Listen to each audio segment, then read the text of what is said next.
அழகும் ஆடம்பரமும் இருந்த 1000 பேர் கூட ஆசையா பழவாங்க. அன்பா இருந்தா பழகிற 10 பேர் கூட உண்மையா இருக்கும்.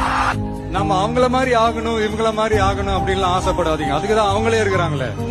நீங்களாவே வாங்க. யாரோட அடையாளத்தையும் நீங்க எடுத்துக்காதீங்க. உங்களோட அடையாளத்தை இந்த உலகத்துக்கு நீங்க பதிவு பண்ணிட்டு போங்க.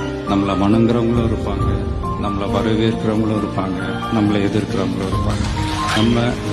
நம்ம வேலை நம்ம கடமையை செம்மையா செஞ்சுட்டு அந்த நதி மாதிரியே போய்கிட்டே இருக்கணும். ஜெயிக்கணும்ன்ற வெறி இருக்கிற எல்லாருக்குள்ளயும் ஒரு போட்டியாளர் இருக்கணும். அந்த போட்டியாளர் நீங்களா தான் இருக்கணும். நீங்க தான் எதிரி, நீங்க தான் போட்டி, நீங்க அடுத்தவங்களெல்லாம் அந்த மாதிரி பார்க்கணும்னு அவசியமே இல்ல. அப்ப உங்க உயரம் என்னன்னு உங்களுக்கே தெரியாம போயிடும். Compete with yourself, only that will make you better. நாம ஒரு செயல் செஞ்சா அது நமக்கு நல்லது நடந்தா சந்தோஷம் தான். ஆனா அதே செயல் நம்ம சுத்தி இருக்கிறவங்களுக்கும் நல்லது நடந்தா அதான் சரியானதும் கூட.